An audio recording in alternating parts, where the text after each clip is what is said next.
Vamos a continuar la clase de hoy.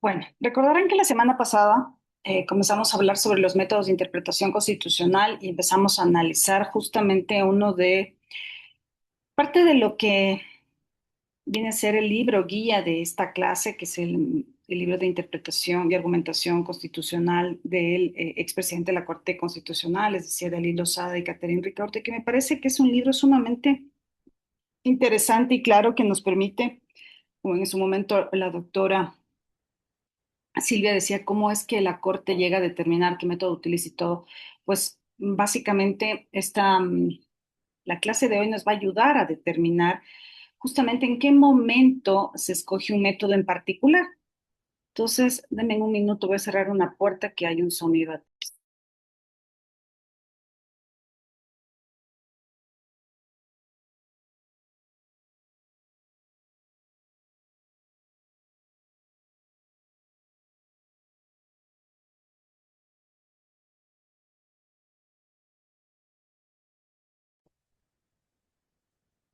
Listo. Entonces, recordemos brevemente que la semana pasada nos quedamos justamente en esta distinción entre normas, disposiciones jurídicas y actos jurídicos prescriptivos. Y ya vamos a ver por qué es importante justamente esta distinción entre los abogados. Ustedes saben, estimados colegas, que por lo general a todo le llamamos norma. Rara vez hacemos una diferencia entre norma y disposición y por lo general el término actos jurídicos prescriptivos no es un término que lo usemos de forma común. Sin embargo, sí que hay una diferencia, lo habíamos visto la semana pasada, justamente que estas normas que utilizamos en general o estas proposiciones normativas realmente son el contenido de una disposición jurídica, de una regla. El acto jurídico prescriptivo es un acto jurídicamente configurado cuya intención es la de expedir, reformar o derogar disposiciones jurídicas y en último término poner en vigencia normas jurídicas o bien suprimirla. Entonces, vemos cómo inclusive con este término que no es común, como les digo, pero sí que esta es la definición de ley, ¿no es cierto? Que nosotros inclusive tenemos para tratar de definir y configurar qué se entiende por ley, obviamente la facultad que tiene el legislador justamente está orientada a expedirla, a reformarla o a derogar qué disposiciones de naturaleza jurídica. Y en último término, poner en vigencia normas jurídicas o bien suprimir. Esta es la naturaleza de la ley. Entonces, este acto jurídico prescriptivo vendría a ser un tema de una ley, un reglamento, una disposición de orden general, ¿no es cierto?, que contenga una serie de articulados, con dependencia de la naturaleza que sea. Entonces vemos que en la doctrina especializada, en la doctrina constitucional especializada, pues hay una marcada diferencia. Y ya vamos a ver por qué justamente es importante esto. Ahora, en el lenguaje jurídico, como decíamos, suele emplearse el término norma para referirse a los actos jurídicos prescriptivos y es bastante frecuente su uso para designar a las disposiciones jurídicas. Claro, por lo que cuando nosotros cogimos la norma que regula el uso del suelo, entonces, la norma que regula los gobiernos autónomos descentralizados, la norma que regula a la función judicial. Realmente no es la norma, hacemos una mala referencia y eso es algo que a todos nos pasa. Realmente es la ley que regula el uso del suelo, la ley que regula los gobiernos autónomos descentralizados, la ley que regula la función judicial y también para usar, designar a disposiciones jurídicas, de conformidad con la norma prevista en la ley tal, de conformidad, pero nos referimos a un artículo en particular. Entonces, tenemos que tener, para fines de esta clase y para fines de un ejercicio especializado en materia constitucional, que realmente hay una diferencia y lo adecuado es el acto jurídico prescriptivo, vendría a ser una ley, un reglamento, una ordenanza, La disposición jurídica como tal vendría a ser el artículo en particular al que nos referimos respecto de un acto jurídico prescriptivo. Y finalmente la norma, pues justamente es el contenido de la disposición jurídica, como el ejemplo que planteamos la semana pasada, donde decíamos justamente con el ejemplo del artículo 66, número 1 de la Constitución, se reconoce que en su parte pertinente dice, se reconoce y garantiza a las personas el derecho a la inviolabilidad de la vida. Aquí tenemos que la interpretación jurídica nos permite obtener algunas normas jurídicas. ¿Cuáles son? Prohibido matar, es obligatorio para el Estado proteger la vida. Y esto es justamente lo que suele pasar cuando hace las interpretaciones la Corte Constitucional. Trata de encontrar cuál es la norma que contiene la disposición jurídica fruto de la interpretación que realiza la Corte Constitucional. Porque nosotros si tomamos, y este es un ejemplo sumamente sencillo, obviamente hay casos fáciles, hay casos difíciles. En este caso fácil que se plantea, solo partimos del hecho de que hay el derecho en el Ecuador para todas las personas de la inviolabilidad de la vida. Y de esa afirmación contenida en el mandato constitucional se desprenden estas normas jurídicas. Por un lado, una norma prohibitiva, se prohíbe matar. Después, una norma que exige una actuación por parte del Estado, que es proteger la vida, entre otras que podríamos señalar. Y ahora, si bien hacemos en este momento una diferencia entre disposiciones jurídicas, normas de actos jurídicos prescriptivos, también hay una diferencia entre reglas y principios. Y esto también lo hace la Corte Constitucional en sus análisis cuando se referencia a los principios, a la regla. Entonces, ¿qué es lo que pasa en este caso en particular? En cuanto a su estructura lógica, las reglas enlazan un supuesto fáctico, una conducta jurídicamente calificada. Entonces, en las disposiciones jurídicas tenemos un supuesto de hecho y una consecuencia jurídica. Hay un supuesto fáctico que hace referencia a una conducta jurídicamente calificada. Así tenemos en las reglas. Si pasa A, entonces B, agarremos cualquier disposición, sobre todo tal vez para fines mucho más prácticos, una norma que establezca una infracción, que si llega a configurar determina una sanción, puede ser en el ámbito administrativo, en el ámbito penal, o una norma en el ámbito administrativo que implique que si cumples determinados requisitos se te va a otorgar o no. Las reglas son razones excluyentes en el sentido de que pretenden impedir el recurso a su justificación subyacente, es decir, a las razones que las sustentan al porqué de ellas, ¿no es cierto? Cuando nosotros tenemos que ir ante cualquier entidad del sector público y queremos que nos como una licencia, una patente o un permiso, no entramos a discutir por qué el legislador justamente determinó que el requisito para acceder a tal licencia, a tal permiso era X, Y o Z. Simplemente sabemos que tenemos la obligación de que si queremos esa licencia, esa patente, ese permiso, tenemos que presentar los requisitos y no hay vueltas que darle. Entonces, las reglas, pues no necesitan que nosotros tengamos que entrar a analizar las razones de por qué el legislador determinó A, B o C. En cambio, los principios son razones que integran precisamente esas razones subyacentes y por tanto operan como justificaciones a favor de ciertas reglas, pero también puede actuar como justificaciones en contra de determinadas reglas, ¿no es cierto? Entonces, a esta que les digo de los requisitos, vamos a suponer que es un tema que nos piden una inspección ambiental, porque es una licencia de construcción. ¿Cuál es el principio? ¿No es cierto? Ahí tenemos una garantía de los derechos de la naturaleza, la protección del medio ambiente, ¿no es cierto?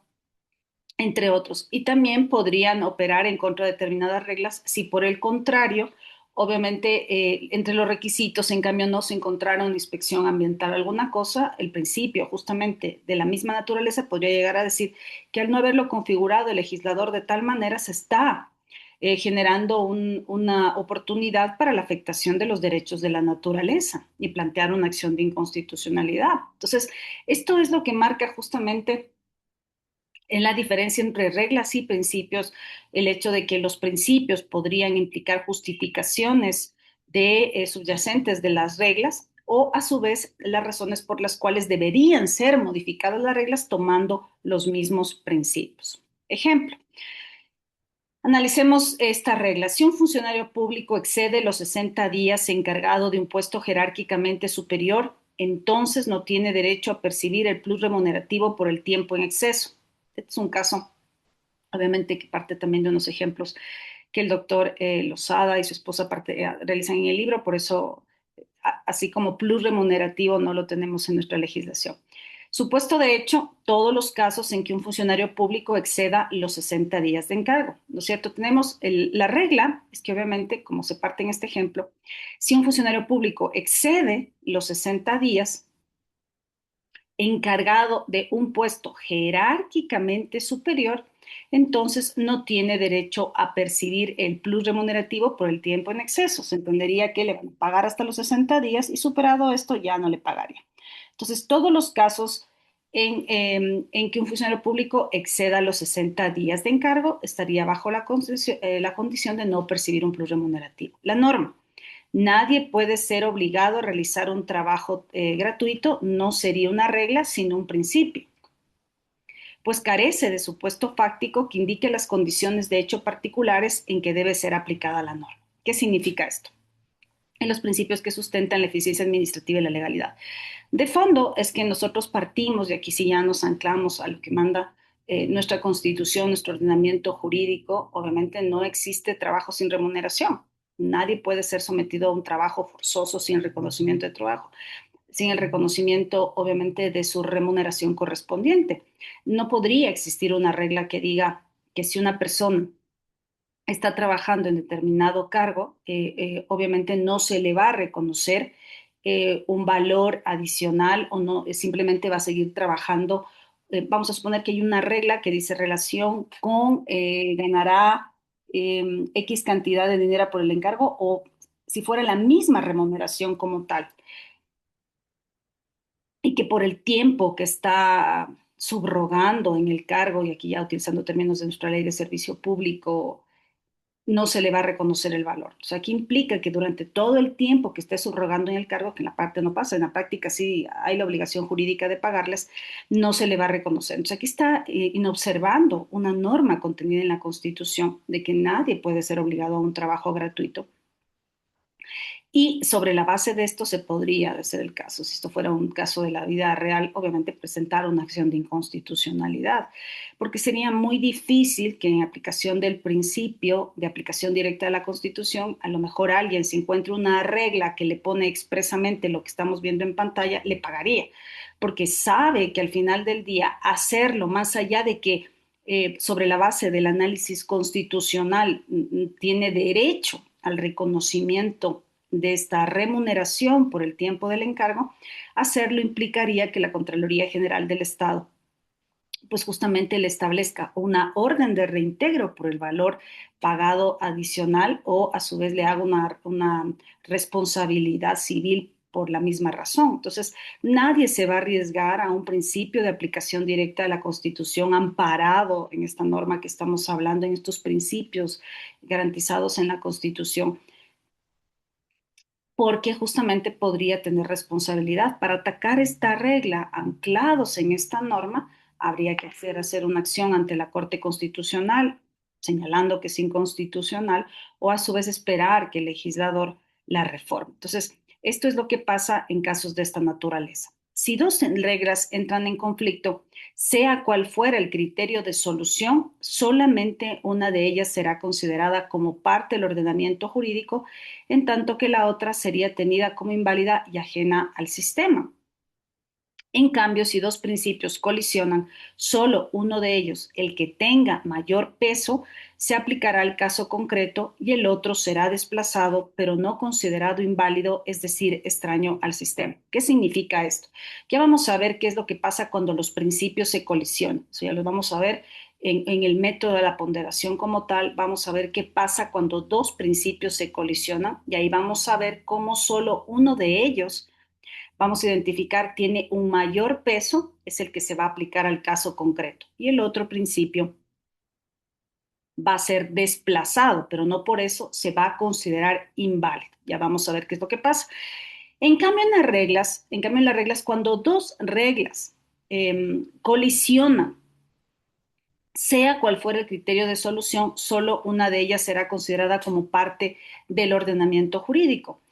Y habría que ver justamente bajo el tema de considerar la ilegalidad. Si nosotros, por ejemplo, tenemos dos disposiciones, dos reglas, ¿no es cierto?, que entran en conflicto, dependiendo de la naturaleza del conflicto o de la forma de solución, podríamos aplicar, no necesariamente expulsarla del ordenamiento jurídico, pero sí que en el caso concreto aplicar, por ejemplo, un método de solución de antinomias para encontrar una solución en ese caso en concreto, ¿no es cierto? Si tenemos dos reglas, una de rango legal y una de rango reglamentario, aplicaremos la de rango legal, obviamente, por el principio de jerarquía normativa. Si tenemos una regla que sea posterior en el tiempo respecto de la anterior, aplicaremos la posterior en el tiempo. Si tenemos una regla que sea una general respecto de una especial, aplicaremos la especial, ¿no es cierto? Entonces, solo queda una regla, no son dos reglas que se aplican al mismo tiempo. Ahora, si fuéramos en un tema de un recurso objetivo o de anulación ante el Tribunal de lo Contencioso Administrativo, que no es que es tampoco tan común a diferencia de los recursos subjetivos o de plena jurisdicción, pues lo que se plantearía es así, sería una expulsión del ordenamiento jurídico respecto de esa regla en particular, ¿ya?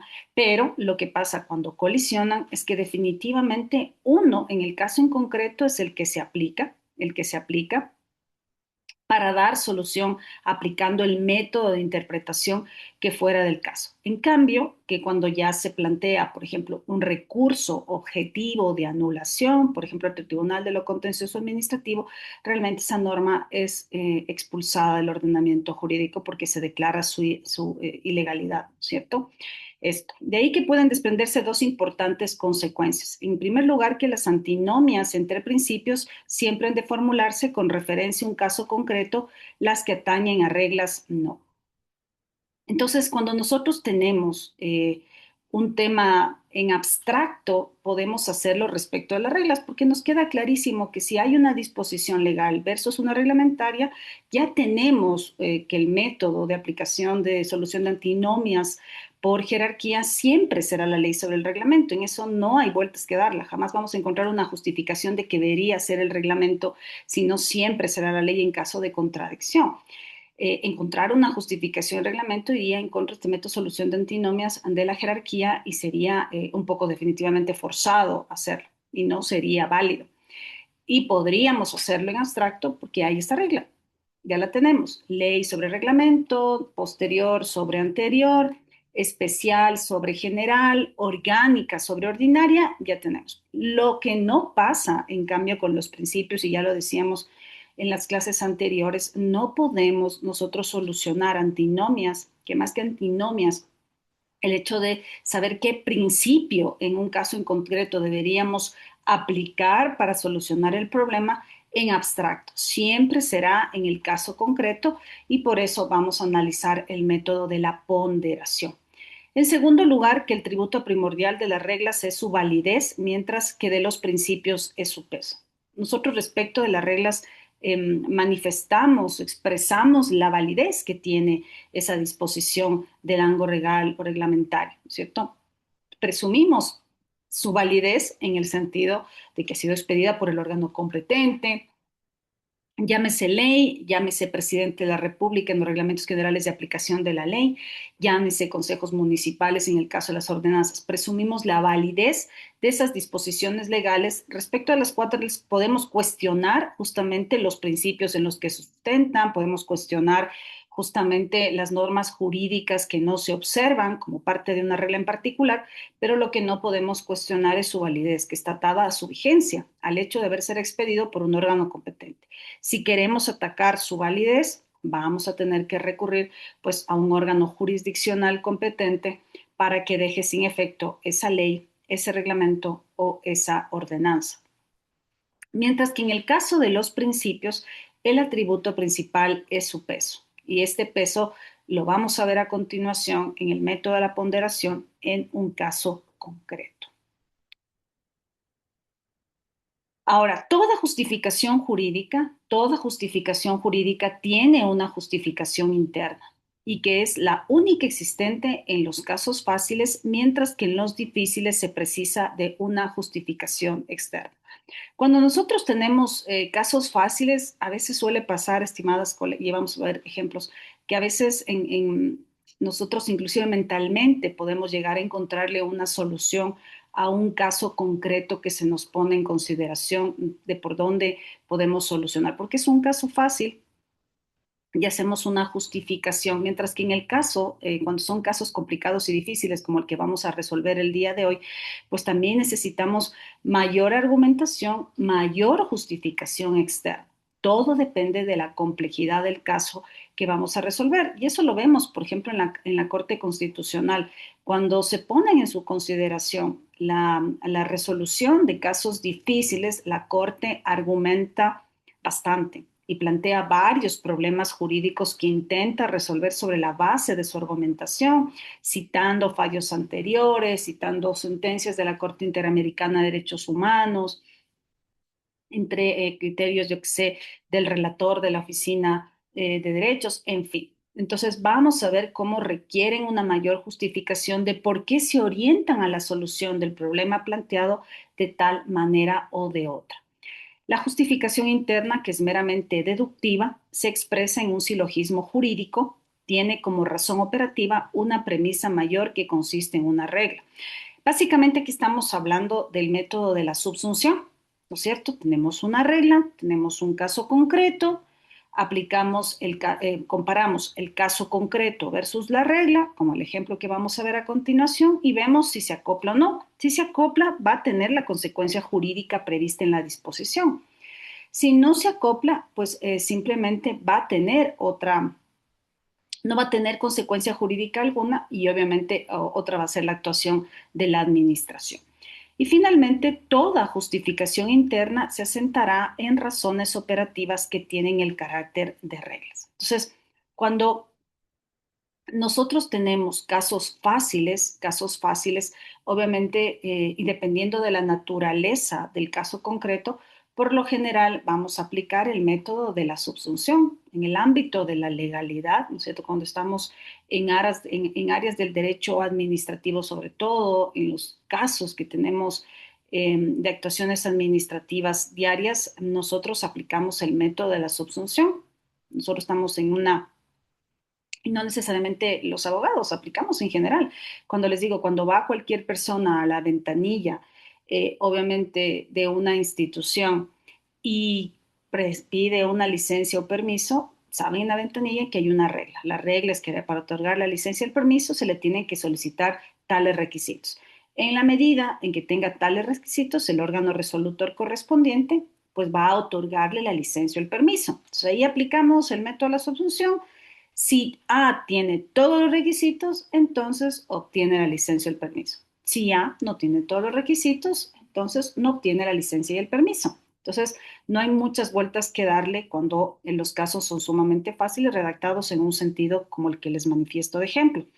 Vamos a ver, en cambio, cuando son casos difíciles, cómo deberíamos resolverlos. No sé si hasta ahí está claro lo que estoy comentando, estimadas y estimados alumnos, o tienen algún comentario o tienen alguna pregunta. Yo maestra, si es que sí puedo. Ah, claro que sí, siempre puede. Cuénteme, ¿cuál es su comentario, querida doctora? Ya, verá, doctora, yo estoy plenamente de acuerdo con usted en que la regla permite, o mejor dicho, el silogismo kelseniano, clarísimo que la premisa menor, la premisa fáctica, debe ser perfectamente subsumida en la premisa normativa. Pero en materia de niñez y adolescencia, yo me he dado cuenta que los jueces razonan por abducción, porque en el silogismo básico, el método deductivo, eh, le permite encajar, así ponerle como una camisita a talla S. Si es talla S, perfecto. Pero en materia de niñez y adolescencia, recién vi una sentencia hace unos 15 días. No se cumplía la premisa fáctica, no se probó, definitivamente. La premisa normativa decía, artículo 112.1, si 6 meses se ausentó el padre, eh, procede la suspensión de la patria potestad. En este caso no se probó los 6 meses de ausencia del padre. Y entonces la jueza se amparó en el principio de interés superior del niño, porque los niños en su opinión, los adolescentes en su opinión dijeron, no queremos ni comunicarnos con nuestro padre porque son 12 años que se ha alejado. Solamente nos llama por teléfono una vez al mes y no queremos ni vincularnos, ni además queremos que se suspenda la patria potestad porque queremos irnos a pasear fuera del país. Entonces la jueza dijo, no, la premisa normativa fáctica no se ha aprobado, pero razonando en función del interés superior del niño, suspendo la patria potestad y les concedo, bueno, para que la madre pueda sacarles del país a los niños. Entonces, allí utilizó el razonamiento por abducción. ¿Por qué? Porque cogió las mejores circunstancias, pese a que la premisa fáctica no se probó, cogió las mejores circunstancias y al tenor del principio de interés superior, suspendió la patria potestad para que el desarrollo a la recreación de los niños pueda cumplirse de mejor manera y ellos puedan salir del país. Entonces ahí me confundí. ¿Por qué razón? Porque yo en mis adentros, yo decía, la jueza debió haber indicado que, para consumo de los abogados, para transparentar a los abogados, ¿no?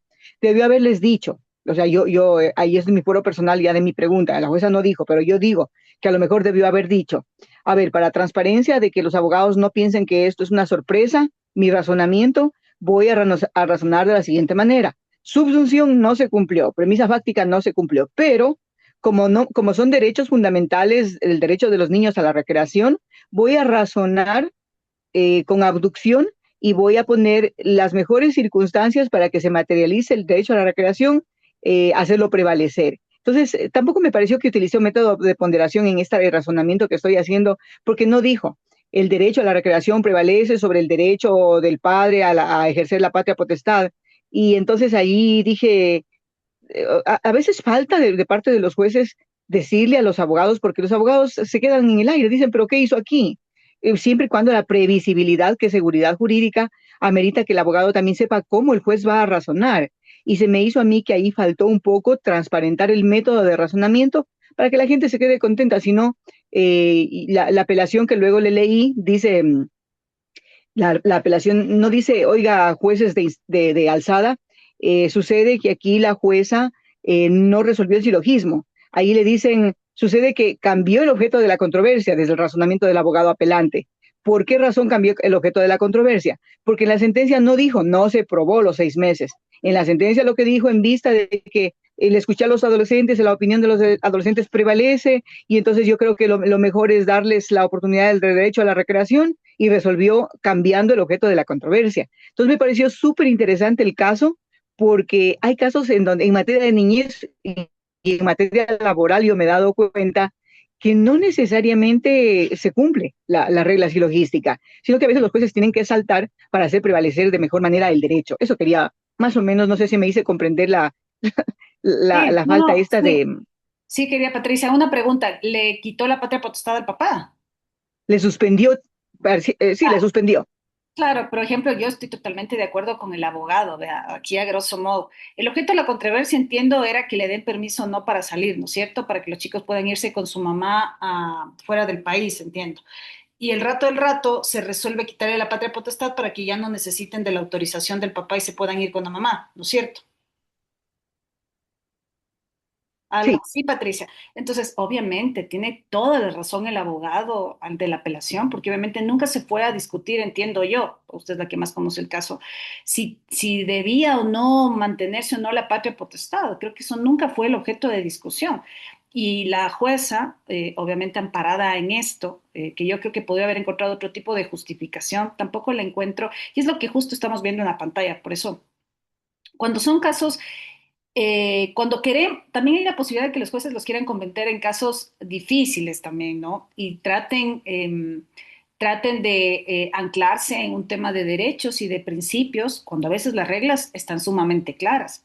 Y ahí también hay un gran riesgo que no solo pasa en determinadas áreas del ejercicio de la judicatura. Por ejemplo, aquí en niñez entiendo que siempre el principio de interés del superior del niño estará en todos los casos. Yo creo que ese es un principio que siempre estará anclado, pero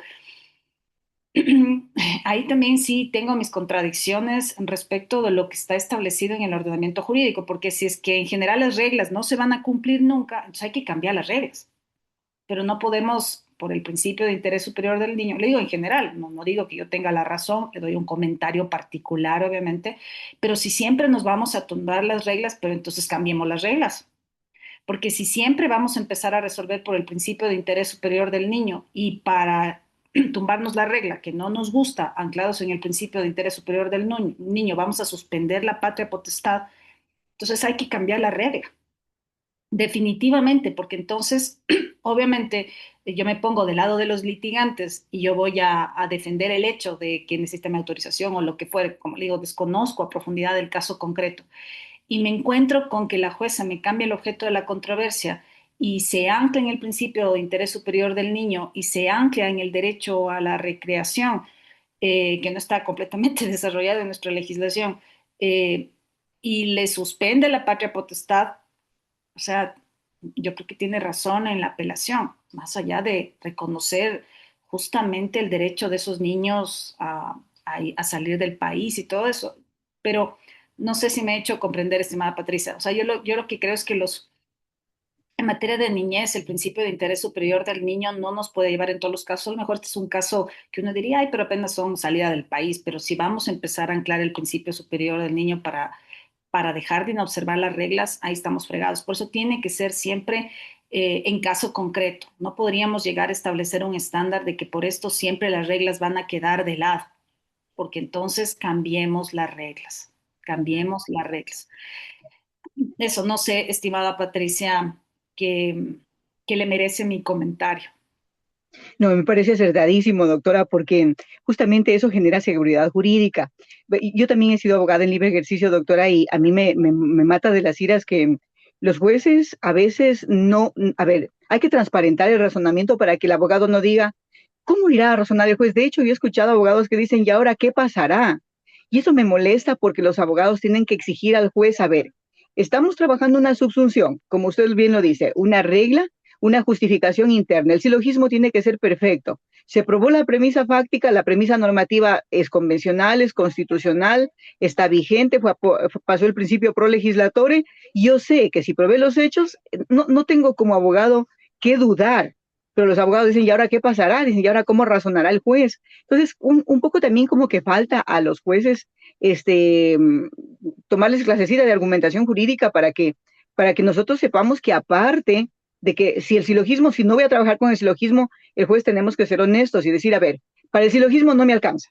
Este caso no me alcanza para el silogismo porque la premisa fáctica o no se cumplió o detrás hay un principio fundamental gravísimo que no lo puedo hacer a un lado porque se trata de niños, se trata de adultos mayores, se trata con personas con enfermedad catastrófica y entonces yo, jueza, no voy a razonar ya con regla. Abogados, no voy a razonar con regla. Voy a trabajar con ponderación para que los abogados digan, ah, ya, entonces cambio de chip, ya dejo el silogismo. Como la jueza ya me avisa que va a razonar con ponderación, entonces ellos también de tratar ubicarse en acreditar el peso específico para cada derecho y saltar de baremo de probatorio. Porque de lo contrario, si solamente el juez está en su disco duro razonando en ponderación y los pobres abogados están razonando en silogismo kelseniano, después vienen las sorpresas de que, ¿cómo así? ¿De dónde se sacó? Y a mí me parece ese caso que lo leí, bueno, un abogado me lo mostró, me pareció súper interesante porque coincido plenamente, doctora, con usted.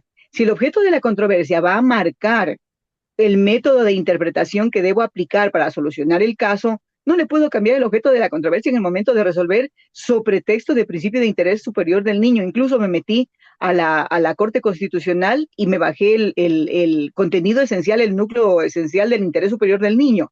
Y tiene baremos específicos el interés superior del niño. No es que yo quiero acomodar como juez mi resolución y entonces le pongo el principio de superior del niño para justificar, legitimar una máscara retórica que me permita saltar con mi decisión jurisdiccional. Entonces, yo pienso que el trabajo de esta materia me parece fenomenal en el sentido de que los jueces tenemos obligaciones, pero los abogados también tienen obligación de exigir al juez, señora jueza, señor juez, discúlpeme un ratito, ¿qué método de interpretación está usted razonando? Señora jueza, discúlpeme, pero usted tiene que razonar con el método sistemático. Usted no puede trabajar solo con el Código Civil, usted tiene que integrar el Código Orgánico de Organización Territorial y aparte el principio de interpretación conforme de la Constitución. Entonces, con eso, o todos los operadores jurídicos nos alineamos, caso contrario, empezamos a dispararnos el uno por acá, el otro por allá, y luego sale una resolución que nadie sabe ni cuál mismo es el fondo de ataque para apelarla. Eso Tiene toda considero, la maestro. razón. Tiene toda la razón y le felicito porque estoy segura que sus fallos deben tener una carga argumentativa súper sólida porque realmente se nota que usted tiene muchísimo conocimiento, estimada Silvia, y qué pena que no, lastimosamente en las judicaturas no hay jueces de su nivel. Es una lástima, estimada Silvia, lástima porque sería otra la justicia de nuestro país. Y el hecho es que, como usted bien señala, este tema requiere una mayor justificación externa, no solo la justificación interna, porque obviamente usted dice el abogado va asumiendo que A más B entonces C y de pronto la jueza se lanza otra cosa y requiere una mayor justificación externa, requiere. Y eso obviamente le da pie para que pueda también presentar la acción de apelación, porque obviamente la sentencia no ha tomado la suficiente motivación y no sé, pues qué pasará en la Corte Provincial, pero lo que sí tenemos que tener claro es que, y en general, por ejemplo, en acciones de protección hay un problema cuando los accionantes no hacen bien sus acciones de protección y le dicen al juez, no se olvide de Jura no vicuria, y prácticamente todos los vacíos que dejan los abogados que a veces plantean muy malas acciones de protección, asumen que el juez les va a dar arreglando para que termine declarando la vulneración del derecho que no han podido demostrar, que no han podido argumentar, que no han podido sostener, que no le dan los fallos de la Corte para mantener, y con el Jura no vicuria, pues esperan que los jueces les den haciendo la tarea. Entonces, también del lado de los abogados le doy toda la razón. De este lado de la cancha, los abogados también no todos hacen un buen papel, no todos se dan la molestia de sustentar adecuadamente sus acciones. Esperan, realmente están como esperanzados en que el juez les lance una ayuda, no digo que vinculada a ningún acto reprochable ni de corrupción, pero sí están esperando que por el llorar no vicuria, pues el juez les ayude o la jueza les ayude y eso está muy mal, ¿no? A veces hay muchas acciones de protección que no tienen fundamento alguno, tanto es así que la Corte ha tenido que entrar a revisar algunas acciones de protección y poner un estándar porque ve que los jueces también se disparan. Hay muchos jueces que se disparan y terminan resolviendo cosas que no tienen nada que ver justamente amparados en que, entre comillas, supuestamente se ha inobservado el derecho y se dejan de aplicar reglas sin justificación alguna. Entonces, eso es importante considerar. Gracias, Silvia, por su acertado criterio. Entonces, vamos viendo esto de la subsunción y vamos a ver un ejemplo práctico sobre cómo se aplica esta subsunción. Dado que las reglas tienen una estructura compuesta por un supuesto fáctico y la calificación jurídica de una conducta determinada, razonar con ellas supone encajar un caso individual en el supuesto de hecho de una regla para derivar así la ya referida calificación jurídica. Entonces, ya nos ha quedado claro con lo que hemos conversado, inclusive con Silvia en este ejemplo, de qué se trata, ¿no es cierto? Entonces tenemos unas reglas que tienen una estructura, hay un supuesto fáctico, hay una calificación jurídica, hay una consecuencia jurídica. Entonces, al caso concreto, nosotros vamos a ver si encaja o no encaja en esta regla. A esto, pues técnicamente lo denominamos la subsunción. Hay alguien que está prendido el micrófono. Ya. Entonces, hay algunos teóricos que han analizado el tema de la subsunción. Por ejemplo, tenemos un estándar de la argumentación jurídica de McCormick. La subsunción es un procedimiento racional imprescindible en el derecho, cualquiera sea el caso de que se trate y cualquiera sea el tipo de argumentación jurídica que se realice. ¿Qué significa esto? Que siempre vamos a partir de la subsunción.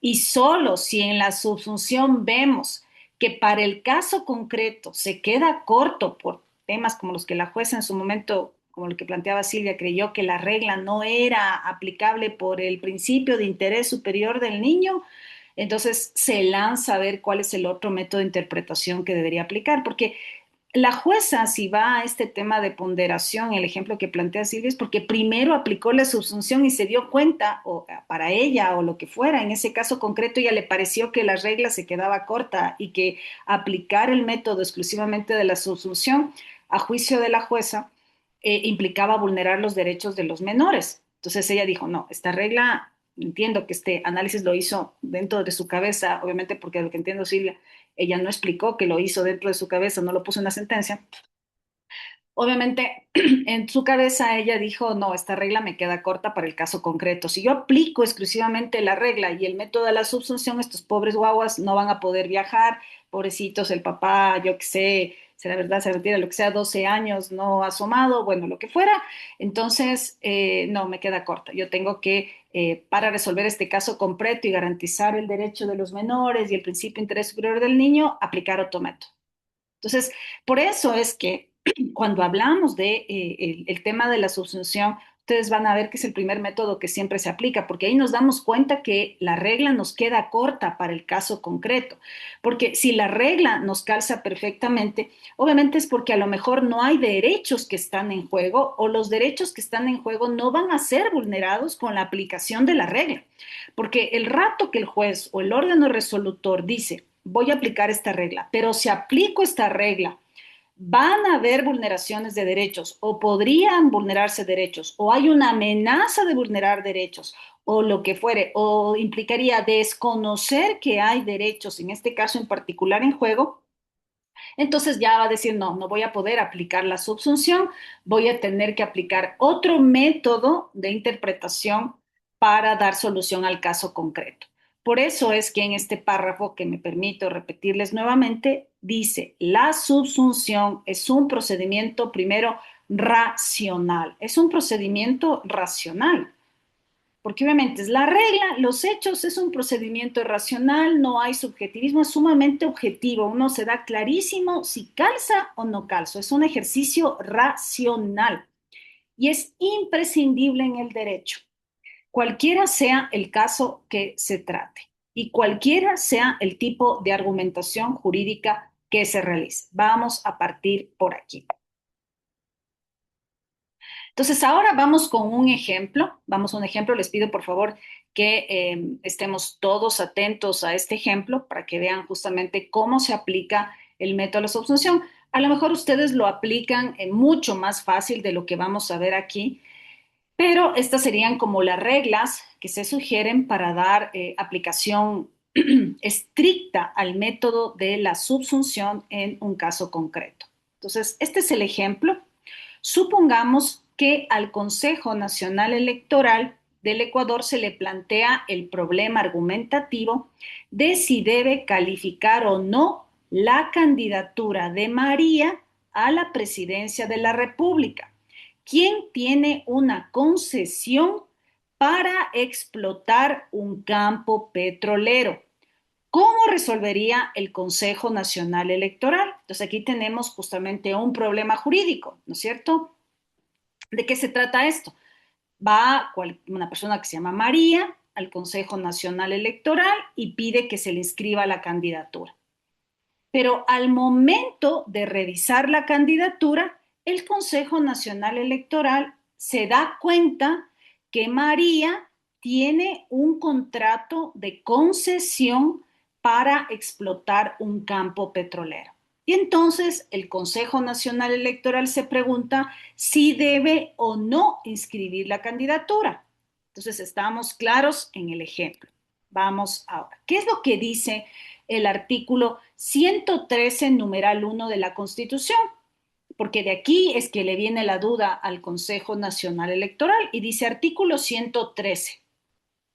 No podrán ser candidatas o candidatos de elección popular, numeral 1, quienes al inscribir su candidatura tengan contrato con el Estado. Primera cosa, el artículo 113, numeral 1, nos dice, quienes al inscribir su candidatura tengan contrato con el Estado. Entonces, primero se le prenden las luces al Consejo Nacional Electoral y dice, a ver, el 113, numeral 1, dice que no pueden inscribir su candidatura quienes tengan contrato con el Estado. Entonces, primero dicen, no, aquí María tiene un contrato con el Estado, entonces capaz que no hay cómo inscribirle la candidatura. Pero el artículo 113, numeral 1, agrega, como personas naturales o como representantes o apoderados de personas jurídicas. Entonces, aquí agrega y dice, bueno, usted puede ser como persona natural directamente o usted como representante o apoderado de una persona jurídica. Y después le dice, siempre que el contrato se haya celebrado para la ejecución de obra pública, prestación de servicio público o explotación de recursos naturales. Aquí, a grosso modo, más allá de que vamos a hacer el ejercicio estricto del método de la subsunción, a grosso modo nos vienen algunas precisiones respecto del tipo de contrato con el Estado. Y nos dice qué tipo de contrato con el Estado es del 113, numeral 1. Nos dice ejecución de obra pública. 2, nos dice prestación de servicio público. Ojo, que a veces se confunde esto de prestación de servicio público con funcionario público. No es lo mismo ser funcionario público o pertenecer al servicio público que un contrato de prestación de servicio público, porque es delegación de la potestad del Estado para la prestación de un servicio público. A eso se refiere o explotación de recursos naturales. Entonces ahí el Consejo Nacional Electoral dice, ratito, el 113, numeral 1, dice contrato con el Estado. 2, dice qué tipos de contrato, ejecución de obra pública, prestación de servicio público o explotación de recursos naturales. Y ahora sí, vámonos a este cuadro. ¿Qué es lo que nos dice el cuadro? ¿No es cierto? Entonces ya tenemos claro el caso, tenemos claro el artículo. Entonces, ¿cuál es la premisa mayor? Yo les digo, yo sé que en la práctica, cuando hacemos el método de la subsunción, no hacemos esto que estamos viendo en pantalla con todas estas divisiones para llegar a la conclusión, sino que lo hacemos un poco más sencillo. Eso seguramente nos pasa a todos, pero esta es la aplicación estricta para entender, porque habrán casos en los que a lo mejor sea sumamente sencillo, pero habrán otros en los que no está tan claro y requerirá un esfuerzo de hacer esta técnica que vamos a ver a continuación del método de la subsunción.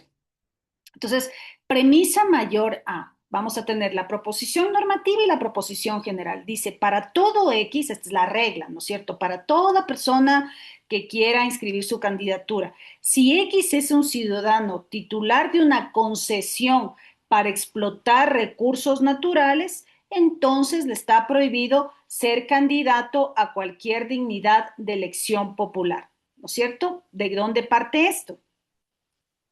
De aquí, ¿no es cierto? Aquí está diciendo que está prohibido ser candidato si usted tiene un contrato de explotación de recursos naturales, ¿no es cierto? Esa es la regla. Si usted tiene un contrato con el Estado como persona natural o jurídica de explotación de recursos naturales, le está prohibido celebrar e inscribir su candidatura. Entonces, por eso dice, para todo X, si X es un ciudadano titular de una concesión para explotar recursos naturales, entonces le está prohibido ser candidato a cualquier dignidad de elección popular. Esa es la regla. Usted no puede ser candidato si tiene un contrato de explotación de recursos naturales no renovables. La premisa menor, proposición normativa y general. Para todo X, si X es un ciudadano titular de una concesión para explotar petróleo, entonces tiene una concesión para explotar recursos naturales. ¿No es cierto? ¿Cuál es el fundamento? Pues la definición lexicográfica. ¿Qué significa esto?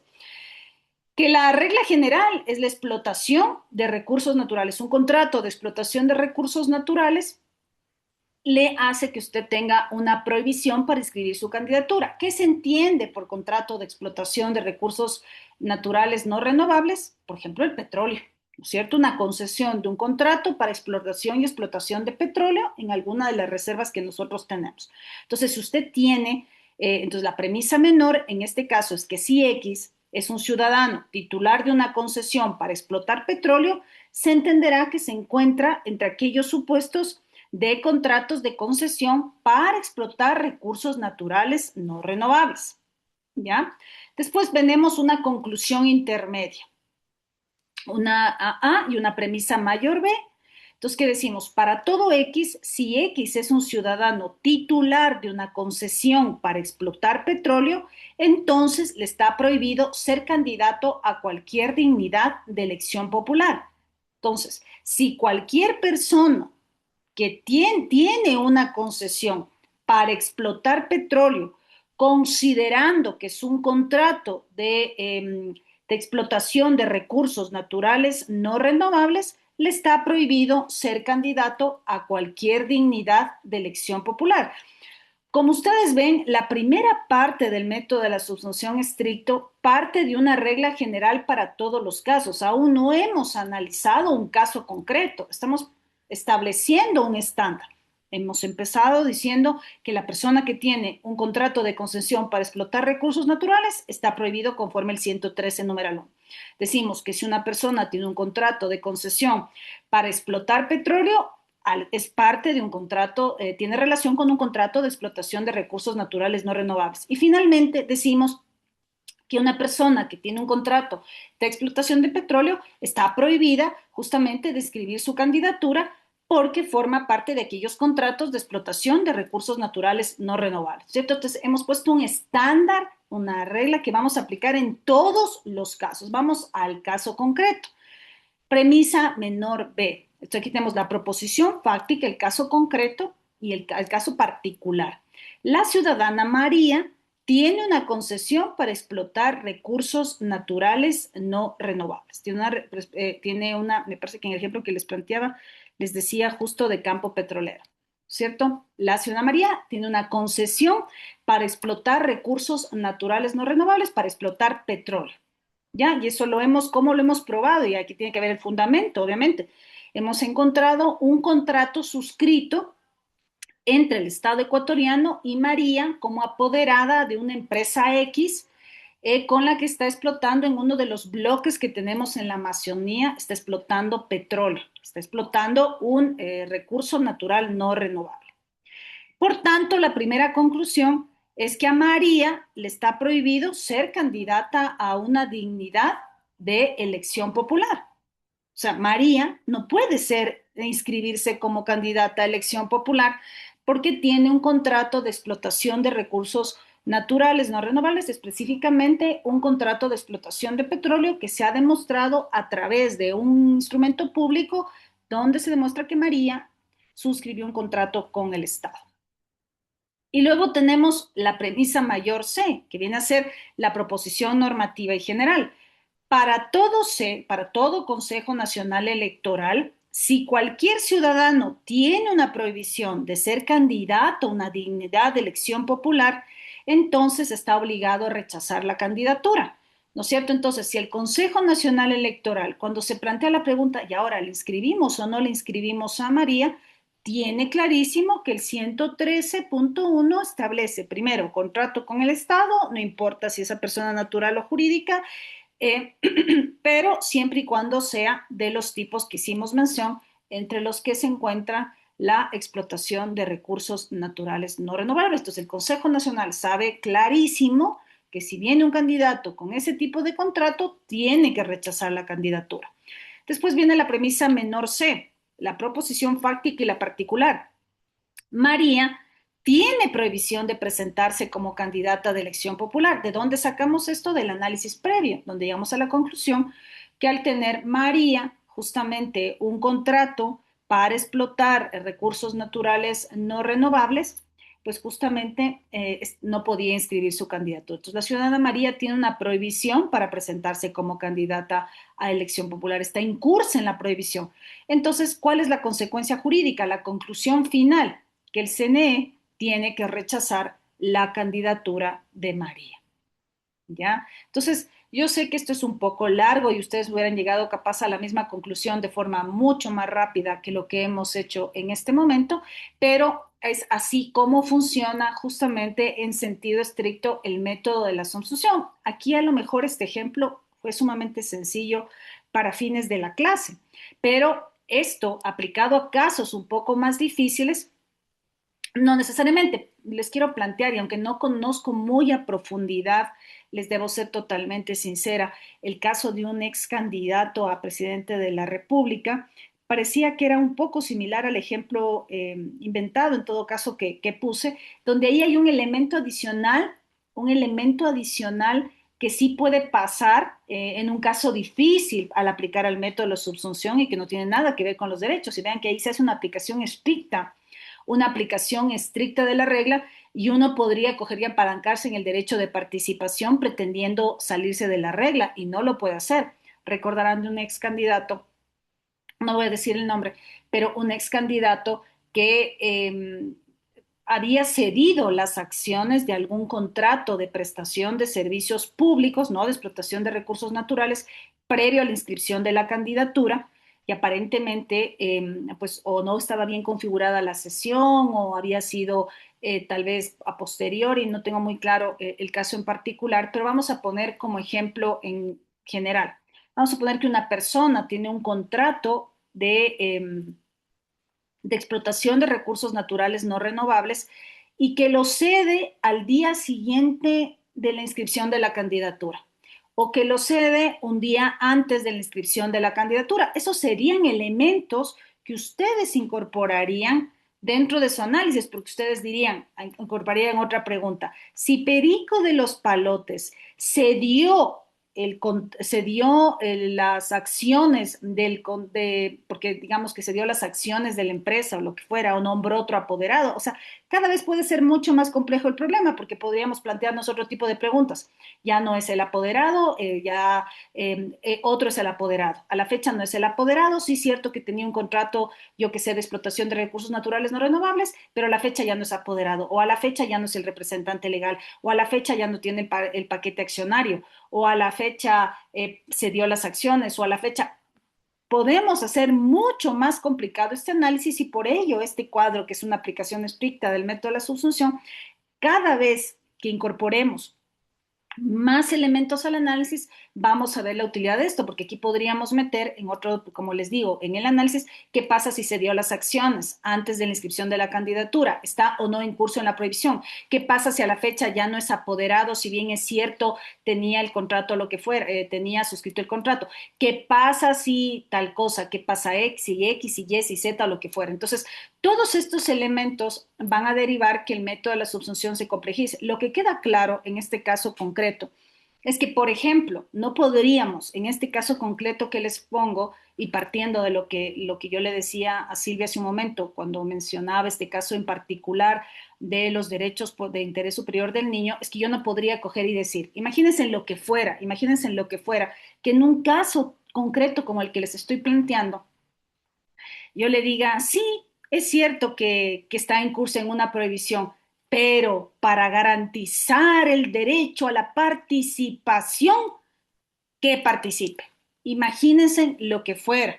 Dejamos de lado una regla, dejamos de lado una disposición, y que en ese rango es de casos de rango constitucional, que está desarrollada posterior en el Código de la Democracia, pero imagínense lo que fuera que yo me voy ante un juez, digamos al Tribunal Contencioso Electoral, que es el competente en caso de esto, vamos a suponer que resuelve, ¿no es cierto? El Consejo Nacional Electoral, en este caso hipotético que les planteo, le dice no los inscribe. Vaya, apela ante el Tribunal Contencioso Electoral y el Tribunal Contencioso Electoral le dice, sí, sí es cierto, sí, tiene toda la razón que no cumple la regla, pero en aras de garantizar el derecho a la participación política, para garantizar unas elecciones libres y democráticas, para garantizar la mayor participación, que le ordeno al Consejo Nacional Electoral que le inscriba la candidatura. Entonces, no podemos apalancarnos en la existencia de derechos. Sí, sí es cierto que existe el derecho a la participación ciudadana, es cierto que existe el derecho a la participación política para cargos de elección popular, pero para el ejercicio de esos derechos, no nos olvidemos que hay reglas. Y hay la configuración legislativa para el ejercicio de los derechos. Los derechos no son en abstracto, no podemos invocar derechos en abstracto para desconocer las reglas. Entonces, ahí es cuando nosotros tenemos que tener claridad como jueces, órganos resolutores, la importancia de las reglas. Ese es el principio de seguridad jurídica, ahí está el principio de legalidad. Por eso es que el 226 de la Constitución señala con claridad que el funcionario público solo puede hacer aquello que está previsto en la Constitución y la ley. Si el funcionario público va a dejar de hacer lo que está en la Constitución y la ley y se va a apalancar en el ámbito de los derechos, entonces, ¿para qué tenemos el principio de legalidad? ¿Para qué tenemos el principio de seguridad jurídica? ¿Para qué tenemos el ordenamiento jurídico en general? Entonces, eso es importante. No podemos nosotros saltarnos de un método, que en este caso es el método de la subsunción, que no nos deja, sin lugar a dudas, que no se puede inscribir la candidatura de María. Y no hay vueltas que darla. María no puede ser candidata. ¿cierto? Como les digo, no podríamos pensar ir al Tribunal Contencioso Electoral para que en alas de apalancarse en los derechos diga no, califíquese nomás la candidatura. No sé si estoy siendo clara, estimadas y estimados alumnos.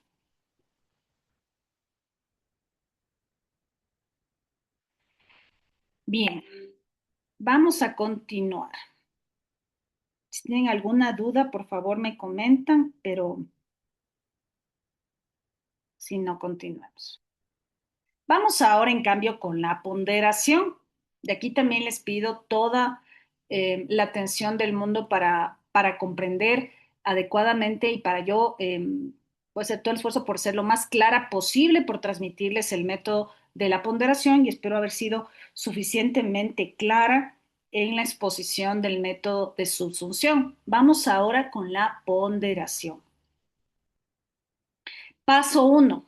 Se parte de la constatación de que en un caso son relevantes al menos dos principios que apoyan dos reglas. Nuevamente, se parte de la constatación de que en un caso concreto, son relevantes al menos dos principios que apoyan dos reglas. ¿No es cierto? Entonces, tenemos un caso concreto con dos principios que apoyan dos reglas. Es decir, que tenemos un caso donde la consideración a la posible vulneración de un derecho o a la posible vulneración de un principio o que la interpretación de una regla en particular puede generar la vulneración, la amenaza o está vulnerando el derecho. Entonces, por eso se parte de que en un caso concreto tenemos dos principios que apoyan dos reglas. Y ya lo vamos a ver con más claridad en un caso concreto. Que el primer principio tiene a sostener la validez de una regla. ¿Ya? Entonces tenemos un principio que sostiene la validez de una de las dos reglas que están en juego y que se podrían aplicar al caso concreto. En tanto que el segundo principio sostiene la validez de la segunda regla. Entonces imaginémonos, un primer principio, entonces imaginémonos lo siguiente, tenemos un caso concreto y vamos a ver en un ejemplo práctico.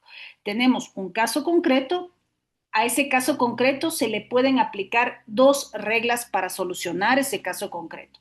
Cada regla que se puede aplicar en ese caso concreto se sostiene o se ampara en un principio, es decir, que la solución a ese caso concreto podríamos aplicar la regla 1 e implica que el principio 1 sea al que le demos para ese caso concreto mayor peso. O tenemos la regla 2 que implica que si optamos por la regla 2 le vamos a dar al principio 2 que sostiene esa regla más peso y que la regla 1 y 2 son mutuamente incompatibles. ¿Qué significa esto? Que no podemos aplicar las dos reglas. O aplicamos la regla 1 o aplicamos la regla 2. Y como a la regla 1 le da validez el principio 1 y a la regla 2 el principio 2, obviamente vamos a tener que, al optar por una de las dos reglas, darle más peso a uno de los dos principios. Lo que plantea el siguiente problema.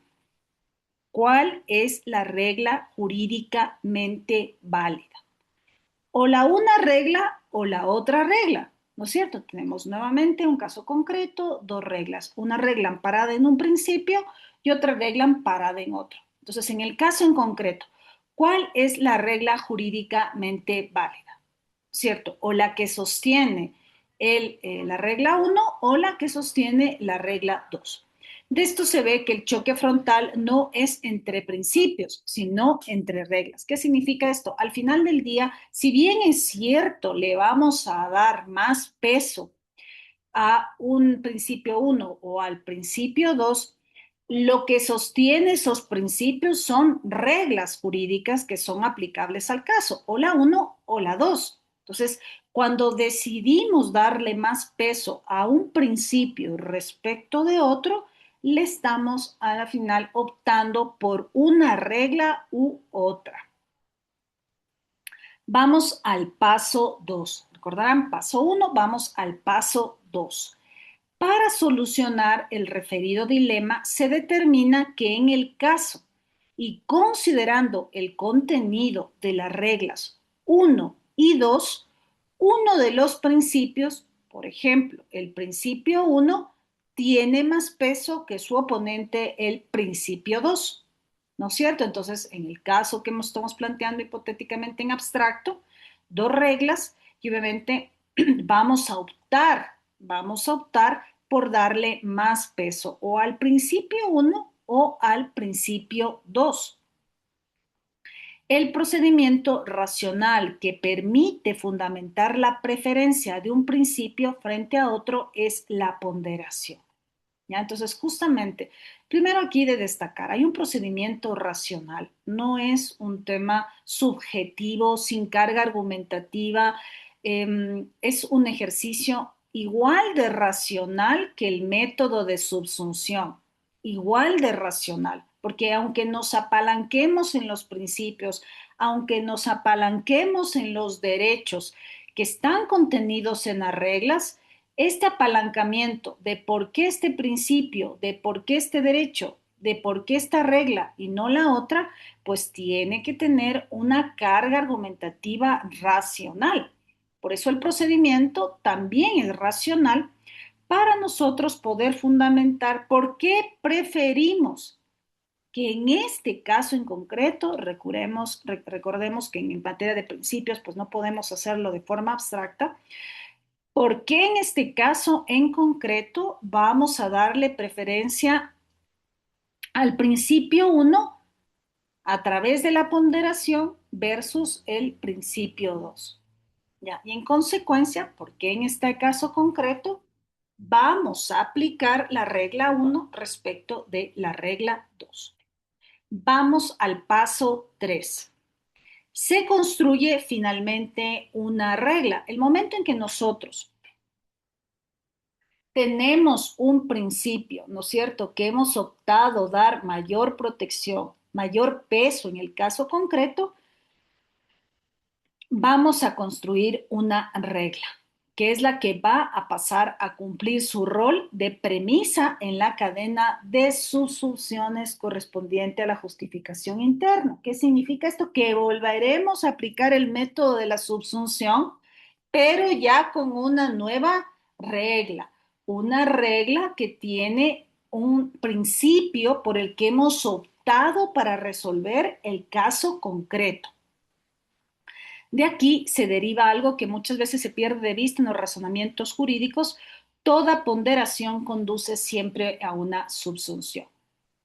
¿Ya? Vamos a volver a hacer la subsunción. Por eso tenemos que tener clarísimo cómo se hace la subsunción, porque en la ponderación también lo volvemos a hacer. Nunca una acción o decisión sigue inmediatamente a una ponderación. En medio siempre habrá una o varias subsunciones. Entonces, primero, no es que la ponderación se aplica directamente y de la ponderación saltamos a la decisión. Luego de ponderar volvemos a subsumir y de la subsunción vamos a la decisión final, a la conclusión final del caso, llámese sentencia, llámese resolución administrativa, llámese lo que fuera. Lo que equivale a decir que los principios nunca se aplican de modo directo, sino a través de reglas. ¿Ya? Entonces vamos a dar una regla, no podemos coger y apalancarnos en, como les decía, en el derecho en general, en el derecho en general.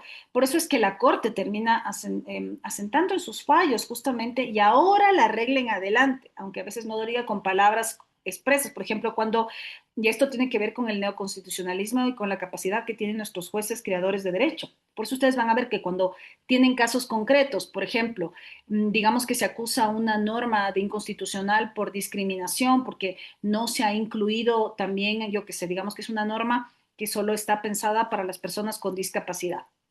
Y vienen los adultos mayores y dicen, no, pero nosotros también, la, y vienen también las mujeres embarazadas, y vienen también los niños y adolescentes, entonces vienen todos los grupos de atención, grupos de atención prioritaria, y le dicen a la Corte, a ver, haber resuelto solo para las personas con discapacidad es respetable y todo, pero nos sentimos discriminados. Vamos a suponer un caso X.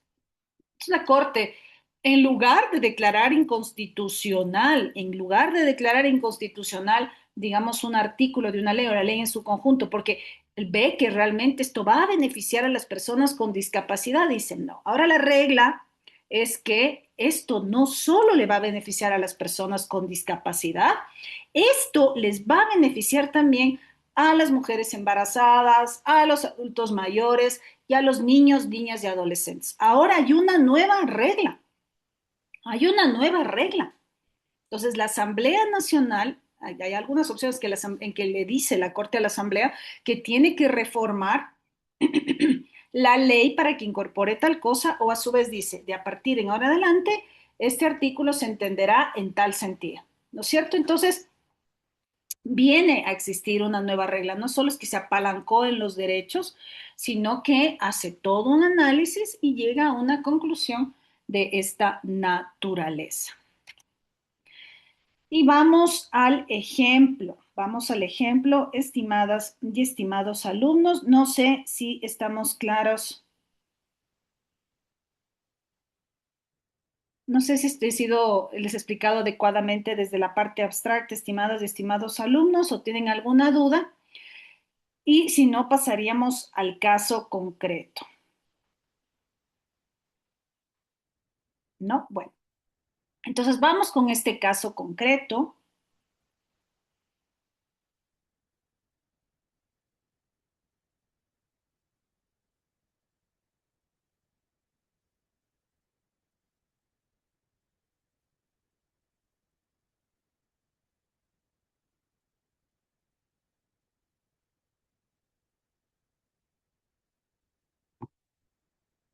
María solicitó, este es un caso español, María solicitó al instituto, un caso complicado y vamos a ver cómo se aplicó para dar solución con la ponderación. María solicitó al Instituto Nacional de Seguridad Social de España la pensión de viudedad en razón de que falleció en diciembre de 2000 la persona con quien estuvo casada desde noviembre de 1971. Hagamos especial énfasis en esta frase, con quien estuvo casada desde noviembre de 1971.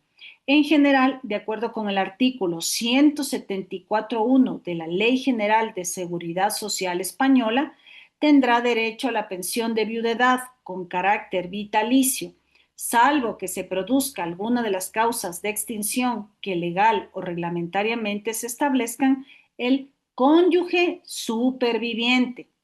Cuando al fallecimiento de su cónyuge, porque les he puesto en resaltado en negro, justamente en negrillas, y hago especial énfasis a la palabra estuve casada, ya cónyuge, superviviente, ya cónyuge, porque realmente este es el problema en este caso concreto cuando al fallecimiento de su cónyuge, si al fallecer se encontrase en alta o en situación asimilada a la de alta, hubiera completado un periodo de cotización de 500 días dentro de un periodo interrumpido de 5 años inmediatamente anteriores a la fecha del hecho causante de la pensión. Entonces, el caso concreto es que María está reclamando la pensión de viudedad respecto de la persona con la que estuvo casada, entre comillas, puesto que falleció en X año.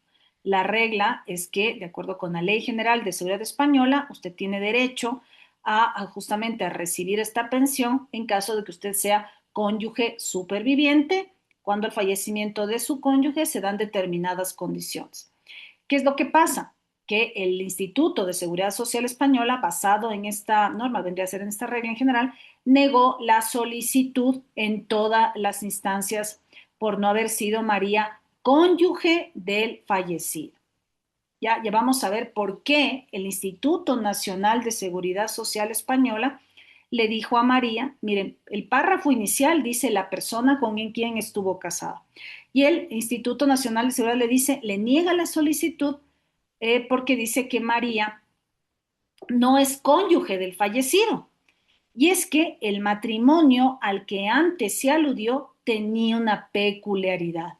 Se realizó exclusivamente por el rito gitano. ¿Ya? Entonces, ¿qué dice el Instituto Nacional de Seguridad Social? María, usted no está casada, usted no es cónyuge superviviente. ¿Por qué? Porque usted se casó o su matrimonio se realizó exclusivamente por el rito gitano. Entonces aquí la primera hipótesis, decimos, no, pues es que si no está reconocido por el procedimiento común que reconoce la legislación española, entonces sí es cierto, María no está casada. Entonces, como María no está casada, no tiene derecho a la pensión de viudedad. Estamos claros hasta ahí, ¿no es cierto? Entonces, este es el caso concreto, este es el problema.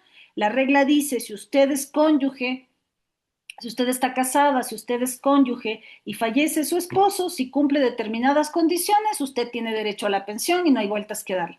Pero en este caso, María se presenta, pide la pensión y él dice, no, un ratito, María, usted no tiene derecho porque usted no es cónyuge, porque usted se casó bajo el rito gitano. ¿Qué pasa?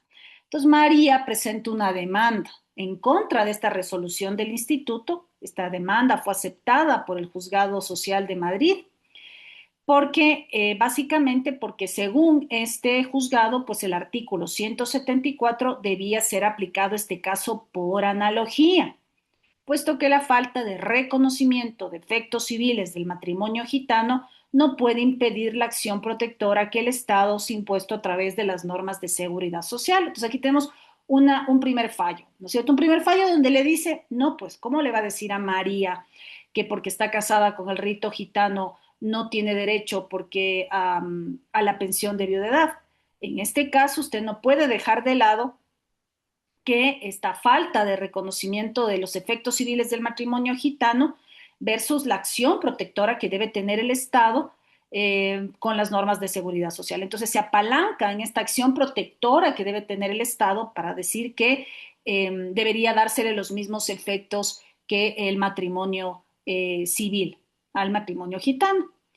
Pero hago una apelación y esta sentencia, en cambio, fue dejada de lado por el Tribunal Superior de Justicia de Madrid, porque dice que al resolver sobre la impugnación que presenta a su tiempo el Instituto de Seguridad Social, por considerar que según el artículo 174 citado en concordancia con las disposiciones del Código Civil Español que establecen los requisitos y efectos del matrimonio, ya se realice civilmente o por confesiones religiosas reconocidas, la persona casada exclusivamente por el rito gitano estaba excluida de los titulares de la pensión de viudedad.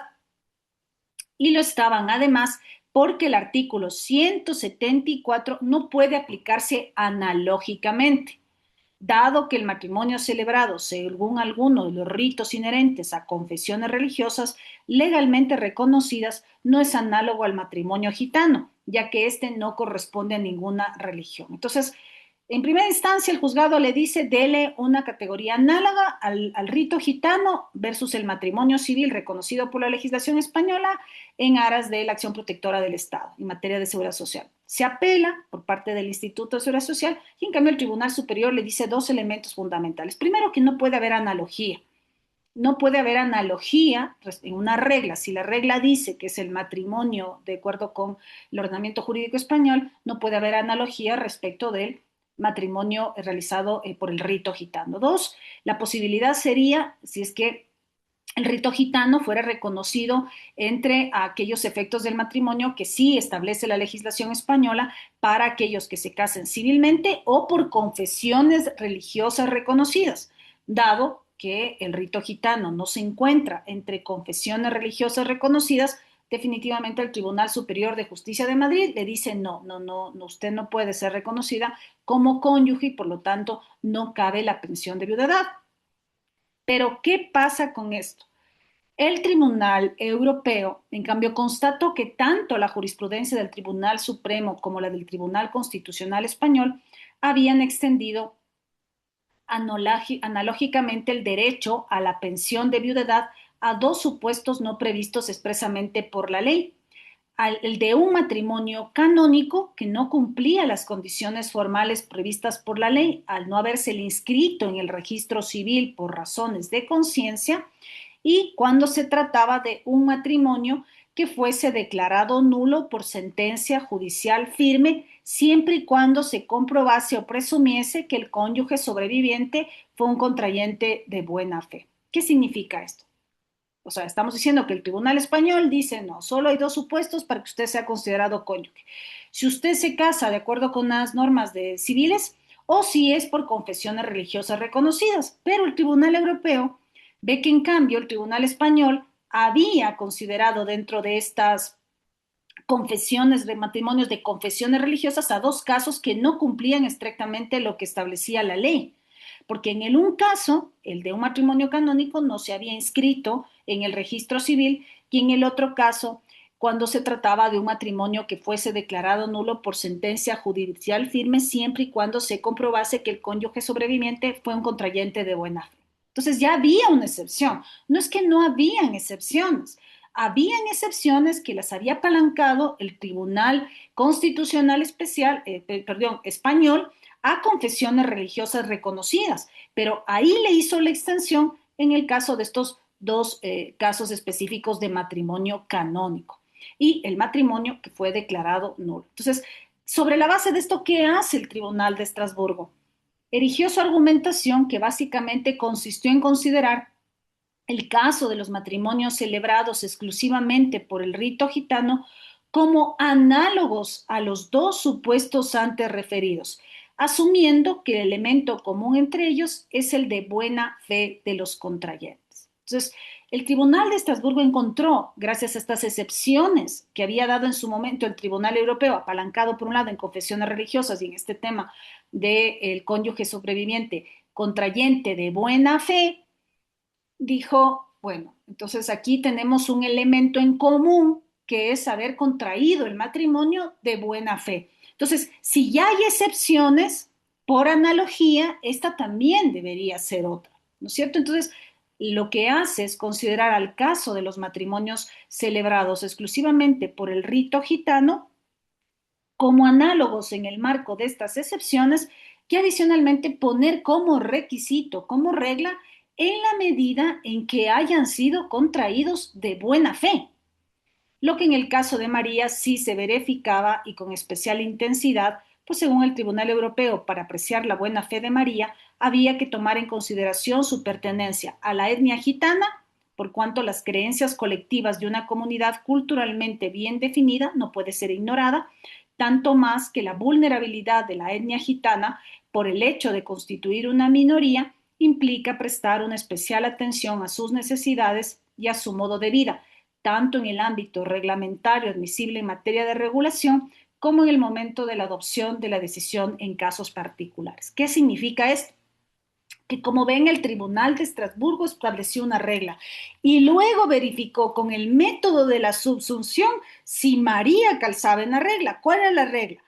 Los ritos matrimonios con rito gitano, ¿no es cierto?, van a estar dentro de estas excepciones que realizó el Tribunal Español en su momento y las vamos a aplicar igual por analogía. Pero vamos a establecer un requisito que es la buena fe de los contrayentes para darle los mismos efectos que los que exige de los matrimonios civiles o de las confesiones religiosas. Bueno, vamos a darle la buena fe de los contrayentes. Ahí analizan el caso concreto. Vamos a ver si María se contrajo matrimonio por el rito gitano de buena fe. Entonces hacen todo este análisis y ven si María, efectivamente, que van a buscar de María, si pertenece o no a la etnia y todo lo que implica ser gitano, y llegan a la conclusión de que efectivamente María tenía un vínculo de buena fe entre los contrayentes y por tanto le reconocen el derecho a la pensión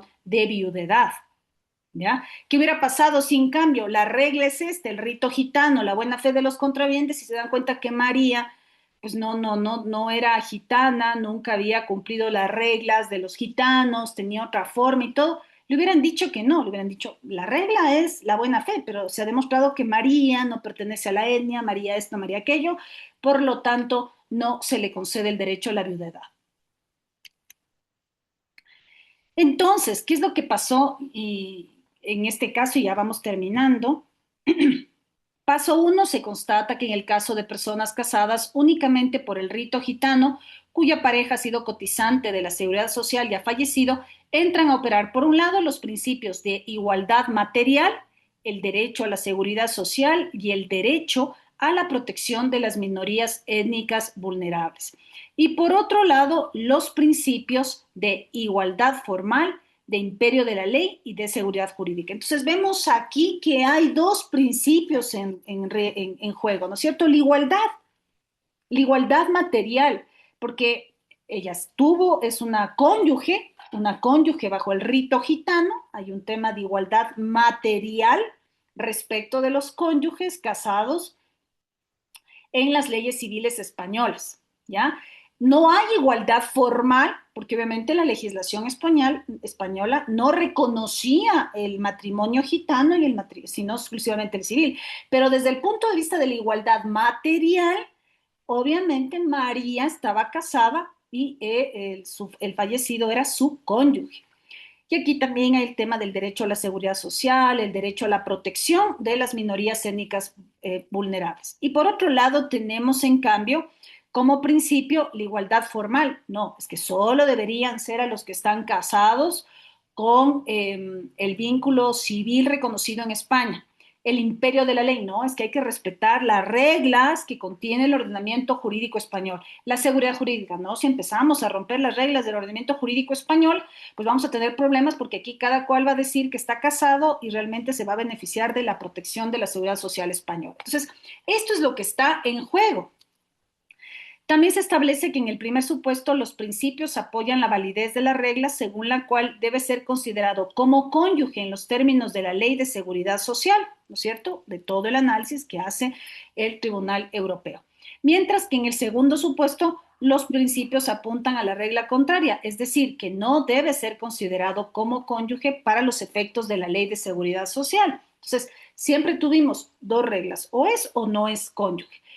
¿No es cierto? Y dos principios en juegos, aquí la igualdad material y acá la igualdad formal. Aquí el derecho a la seguridad social, acá el imperio de la ley. Aquí el derecho a la protección de las minorías étnicas vulnerables y aquí también el derecho a la seguridad jurídica. Con esto podría, si vamos por la igualdad material, habría que concederle el derecho, si vamos por la igualdad formal, no. Paso 2 se determina que en el caso y tratándose de otorgar validez o bien a la regla 1 o bien a la regla 2, los principios de igualdad material, el derecho a la seguridad social y el derecho a la protección de las minorías étnicas vulnerables tienen mayor peso argumentativo que los principios de igualdad formal, de imperio de la ley y de la seguridad jurídica. En este caso concreto vemos cómo se le dio más peso a la igualdad material, a la seguridad social, a la protección de las minorías étnicas versus, obviamente, el de igualdad formal, el de imperio de la ley y el de seguridad jurídica. Y en el paso 3, finalmente, se reconoce validez jurídica de una nueva regla. Si alguien se ha casado únicamente por el rito gitano y su pareja ha fallecido siendo cotizante de seguridad social, entonces debe ser considerado como cónyuge para los efectos del artículo tal de la ley de seguridad. Y obviamente aquí hay que aumentarle la buena fe de los contrayentes. Luego esta regla pasa a integrar la cadena subsuntiva que, según se expuso anteriormente, conduce a la conclusión de que María tiene derecho a la pensión de viudedad, justificando así la decisión de concedérsela. Bien, estimadas y estimados alumnos, nos quedamos hasta ahí. Espero haber sido lo suficientemente clara y nos vemos la próxima semana.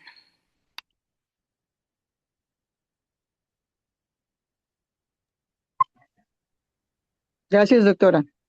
Gracias a usted. Gracias, Lidia, muy gentil por todo. Muchas Súper. gracias, doctorita. Gracias, doctora. Buen fin de semana.